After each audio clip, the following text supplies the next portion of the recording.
In today's legal development, Donald Trump took the witness stand in his civil fraud trial, raising significant questions about the potential impact on his criminal exposure. Trump's decision to testify rather than invoking the Fifth Amendment holds crucial implications. This trial, taking place in New York State, is a civil suit brought forth by the New York State Attorney General, Letitia James.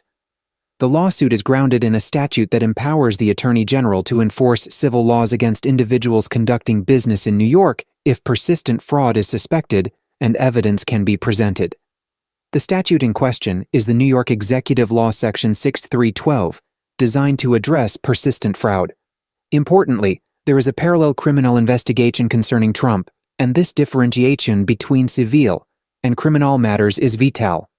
Letitia James, the Attorney General, is an independently elected official, not connected to the federal government or Joe Biden. Her role includes ensuring businesses operate fairly and prevent fraud or unfair practices.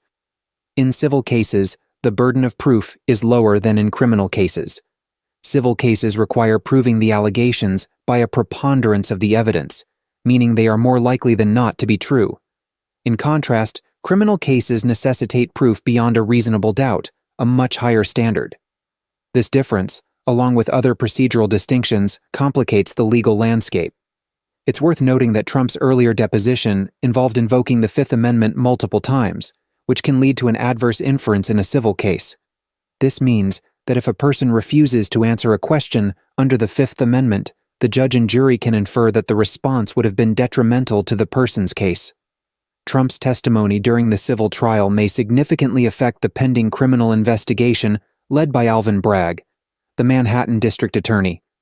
Trump's deposition yielded several hours of valuable information, and he also testified in the civil case. Furthermore, over 25 witnesses and numerous documents have been presented in the civil trial, including key insiders from the Trump Organization. However, the most remarkable aspect is that the civil trial has included several defendants as witnesses, including Donald Trump's children, Don Jr. and Eric. In a civil case, the defendants can be compelled to testify without invoking their Fifth Amendment rights. While both Don Jr. and Eric distanced themselves from financial intricacies, they also admitted to relying on experts, such as accountants, to handle financial matters. The civil case comprises 7 charges, all of which revolve around a persistent fraud allegation.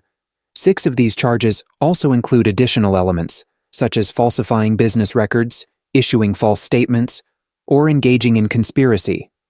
Importantly, if Trump is found liable on any of these charges, it could imply that he committed a New York State crime under a lower standard of proof. The judge's ruling in the civil case will provide crucial insight into the strength of the evidence against Trump.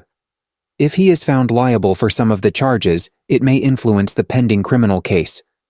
Alvin Bragg's decision to wait for the civil trial before proceeding with the criminal investigation shows strategic thinking. The information and admissions made by Trump during his testimony in the civil case could be invaluable in a future criminal trial. It is now anticipated that Ivanka Trump will testify in the coming week, adding another layer of complexity to this high-stakes legal drama. Moreover, Trump has promised that bankers would testify that they would have lent him money regardless of the financial documents in question. Whether he can deliver on this promise remains to be seen. As the trial unfolds and legal maneuvers continue, all eyes are on the potential consequences for both Trump's political aspirations and his legal standing.